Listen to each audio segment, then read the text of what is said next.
Je vais résumer ma vie aujourd'hui avec vous. Je dirais que c'est d'abord des rencontres. Il s'appelle juste Leblanc. Ah bon, il n'a pas de prénom. Je suis ton père. Honte. Chez le Nord. Oh nom de Dieu, versez-moi un canon, le Claude. Comment? Pas de bras, pas de chocolat. Bonjour à tous et bienvenue à l'émission Réplique Culte sur D4B avec l'association Cinémel du cinéma Le Méliès. Le cinéma a fermé ses portes le 30 octobre, mais nous sommes là avec une nouvelle émission qui a changé de formule. Aujourd'hui, nous vous proposons une émission spéciale Les animaux au cinéma. Grand sujet à explorer. Hormis les dessins animés et les films documentaires présentant nos amis animaux, certains films de fiction mettent en scène la relation humain-animal ou plus généralement enfant-animal. Les liens d'amitié et d'amour qui lient l'animal au personnage leur font vivre de grandes aventures. Comme exemple, nous pouvons citer entre autres l'Odyssée de Pi de Ang Lee, qui conte le récit d'un jeune homme obligé à cohabiter sur une barque avec plusieurs animaux sauvages, Dr Dolittle, personnage qui a le don de parler aux animaux, Le Lion, adapté du roman de Joseph Kessel, Donne-moi des ailes et la série des films Belle et Sébastien de Nicolas Vanier. Aujourd'hui, nous allons vous faire découvrir le film Les clameurs se sont tus.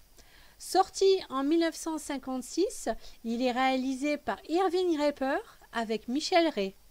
Petit résumé. Venu au monde dans une modeste famille du Mexique, le petit Leonardo n'a qu'un ami. Un taureau qu'il baptise Ritano après l'avoir sauvé de la tempête. Inséparables, Leonardo et Ritano vivent heureux jusqu'au jour où, implacable, le destin les rattrape. Malgré sa détermination, Leonardo ne peut empêcher que son ami soit jeté dans l'arène de la corrida, condamné à un combat contre le plus célèbre des matadors du pays. Extrait. Buenos días. Buenos días, señorita.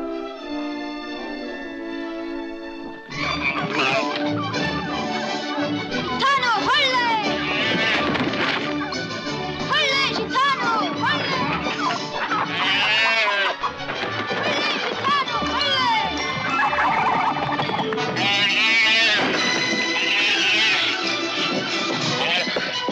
Holle, gitano, holle, holle! Toro, toro! Holle, gitano, holle, holle! Holle!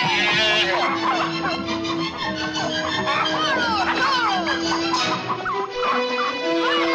Toro! Ha!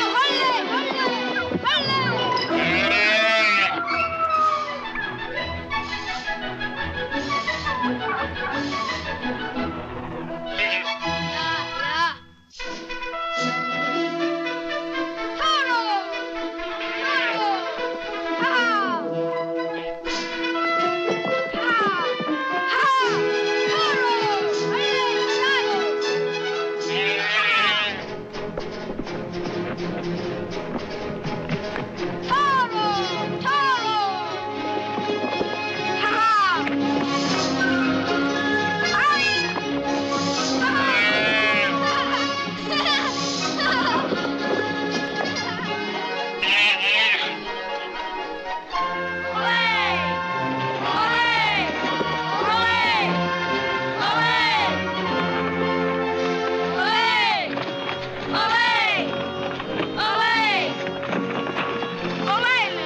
Leonardo,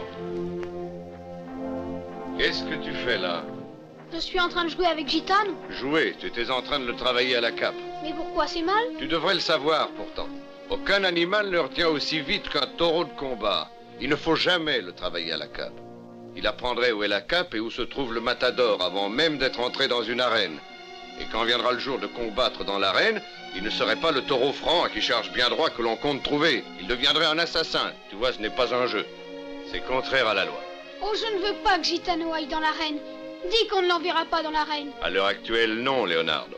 Mais quand il aura 4 ans, quand il sera plein de force, alors son heure viendra d'aller dans l'arène. C'est pour ça seulement qu'il est né.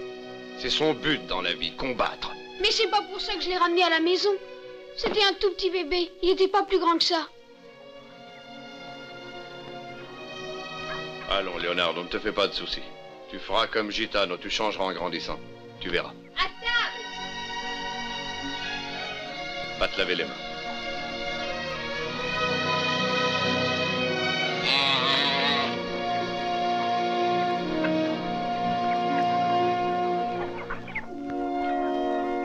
Tu n'iras jamais à la Plaza Gitano. Je te le jure.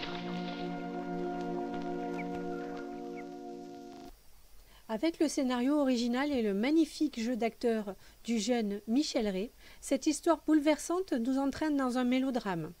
Dans une première partie qui présente les sentiments véritables de Leonardo et Ritano, le dénouement du transfert de Ritano aux arènes avec l'issue que nous pouvons imaginer est filmé sans fioriture. Cette mise en scène donne énormément de crédibilité à tous les personnages. Le film recevra l'Oscar de la meilleure histoire originale en 1957. Le scénariste Donald Trumbo l'avait écrit sous le pseudonyme de Robert Rich, car il était inscrit sur la liste noire de la Commission des activités anti-américaines. Exilé au Mexique depuis 1950, il recevra son prix qu'en 1975. Rendez-vous la semaine prochaine pour une autre émission. Merci et bonne semaine pleine de cinéma. Je vais résumer ma vie aujourd'hui avec vous. Je dirais que c'est d'abord des rencontres. Il s'appelle Juste Leblanc. Ah bon, il n'a pas de prénom? Je suis ton père. Honte. C'est le Nord. Oh non de Dieu, Versez-moi un canot, Claude. Pas de bras, pas de chocolat.